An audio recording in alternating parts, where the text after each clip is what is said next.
Hi అండి, అందరికీ నమస్తే అండి. Welcome to Prashanti cooking and health అండి. నేను మీ ప్రశాంతిని. ఈరోజు వీడియోలో పప్పు పొంగల్ చూపిస్తానండి. నోట్లో వేసుకుంటే కరిగిపోతుంది, అంత బాగుందండి. చాలా బాగా నచ్చుతుందండి. అలాగే మన వీడియోలోకి వెళ్ళే ముందుగా ఫస్ట్ టైం కొత్త వాళ్ళు వీడియో చూస్తుంటే ప్లీజ్ మా ఛానల్ని సబ్స్క్రైబ్ చేసుకోండి. నేను చూపించిన వీడియో నచ్చితే లైక్ చేయండి. మన వీడియోలోకి వెళ్ళిపోదాం. చూడండి, కుక్కర్లో చేస్తున్నానండి. మీరు మామూలు గిన్నెలు అయినా చేసుకోవచ్చు. ఇంట్లో ఒక కప్పు నిండా బియ్యం తీసుకున్నాను. మీరు గ్లాస్తో అయినా కప్పుతో అయినా దేనితో అయినా తీసుకోవచ్చు. అదే కప్పులో ఒక పావు కప్పు పెసరపప్పు తీసుకున్నానండి. ఇప్పుడు నీళ్ళు పోసేసి శుభ్రంగా 2 సార్లు కడిగేసుకోండి. నీళ్ళన్నీ వంచేసేయండి. చూడండి, వంచేసాను. ఇప్పుడు మనం బియ్యం తీసుకున్న కప్పుతోనే 5 కప్పులు నీళ్ళు పోసుకోండి.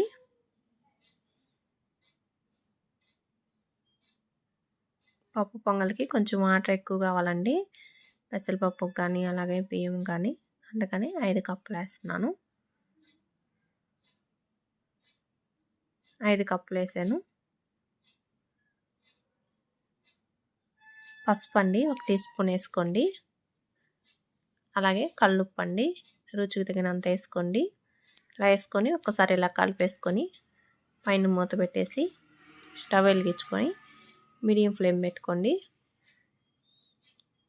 ఇప్పుడు ఒక 5 విజిల్స్ రానివ్వండి. ఈ పొంగల్ ఉడికే లోపల దీంట్లో మసాలా తయారు చేసుకుందామండి. చిన్న రోల్ తీసుకోండి, శుభ్రంగా కడిగేసుకొని తడేం లేకుండా తుడిచేసుకొని 1 టీ స్పూన్ జీలకర్ర వేసుకోండి. 1/2 టీ స్పూన్ మిరియాలు వేసుకోండి. అలాగే 2 పచ్చిమిర్చి వేసుకోండి. 1 అంగుళం అల్లం ముక్క వేసుకోండి. ఇలా తొక్కు తీసేసి వేసుకోండి. ఇవన్నీ కొంచెం కచ్చపచ్చగా దంచుకోండి, మరి మెత్తగా ఏం అవసరం లేదండి. అలాగే ఇంకొంచెం కారం ఘాటుగా ఉండాలి అంటే పొంగలి 1 టీ స్పూన్ నిండా వేసుకోవచ్చండి మిరియాలు. చూడండి, ఇలా దంచేసుకొని ఇదంతా ప్లేట్లోకి తీసేసుకోండి.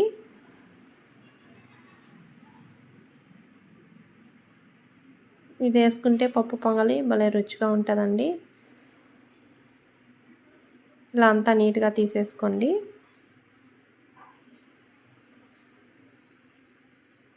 చూడండి, 5 విజిల్స్ వచ్చాయి. లోపల ఉండే హీట్ మొత్తం పోయిన తర్వాత ఇలా మూత తీసేసాను. ఒకసారి ఇలా గింటితో కలుపుకోండి. 5 కప్పులు వాటర్ పోసాను కదండి, అవి కానీ సరిగా సరిపోలేదు, కొంచెం గట్టిగా అనిపిస్తుంది. కొంచెం వేడిగా ఉండే వాటర్ 1 కప్పు నిండా పోసుకొని మళ్ళీ కలుపుకోండి. కొంచెం లూజ్గా ఉంటేనే పొంగల్ బాగుంటుంది. ఇప్పుడు పోపు పెట్టుకుందామండి. స్టవ్ వెలిగించుకొని ఒక 2 టేబుల్ స్పూన్లు ఆయిల్ వేసుకోండి. అలాగే 1 టేబుల్ స్పూన్ నిండా నెయ్యి వేసుకోండి. ఇలా నెయ్యి వేయటం వల్ల మనం చేసుకునే పొంగలి మరింత రుచిగా ఉంటుంది. ఆయిల్ హీట్ అయ్యాక ఒక 1/2 టీ స్పూను ఆవాలు వేసుకోండి. అలాగే 1 టీ స్పూన్ నిండా మినపప్పు వేసుకోండి. 1 టీ స్పూన్ నిండా శనగపప్పు వేసుకోండి. ఒక 1/2 టీ స్పూను జీలకర్ర వేసుకోండి. 1 ఎండుమిరపకాయ ఇలా తుంచేసుకోండి.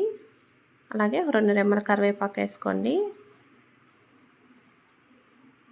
ఇంగువ పొడి అండి, ఇది ఒక 2-3 చిటికలు వేసుకోండి. అలాగే ముందుగా మనం దంచి పెట్టుకున్న ఈ మసాలా వేసుకొని పచ్చివాసన పోయేంతసేపు కాసేపు బాగా ఫ్రై చేసుకోండి. పప్పు పొంగల్లో జీడిపప్పు అంటే ఇష్టపడే వాళ్ళు ఈ టైంలో కొంచెం జీడిపప్పు కానీ వేసుకొని ఫ్రై చేసుకోవచ్చండి. నేను వేయటం లేదు.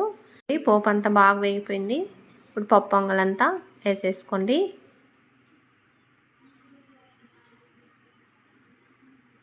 చూడండి, అంతా వేసేసాను. ఇప్పుడు ఈ పోపులో అంతా బాగా కలిసే విధంగా బాగా కలుపుకోండి. ఫ్లేమ్ని సిమ్లో పెట్టున్నాను. ఇలా అంతా బాగా కలిపేసుకోండి. ఇలా అంతా బాగా కలిపేసి ఇప్పుడు కొంచెం కొత్తిమీర తరిగేసుకోండి. శుభ్రంగా కడిగేసుకొని ఇలా కట్ చేసేసాను. ఇప్పుడు ఈ పప్పు పొంగల్ అంతా బాగా కలిసే విధంగా ఒకసారి బాగా కలిపేసుకొని స్టవ్ ఆఫ్ చేసేయండి. రెడీ అయిపోయిందండి మన పప్పు పొంగలి.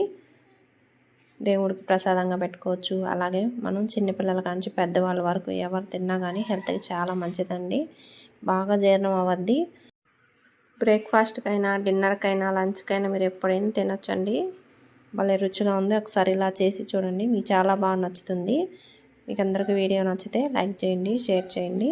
ఇటువంటి వీడియోస్ మరిన్ని చూడాలంటే ప్లీజ్ మా ఛానల్ని సబ్స్క్రైబ్ చేసుకోండి. థ్యాంక్ యూ ఫర్ వాచింగ్ అండి.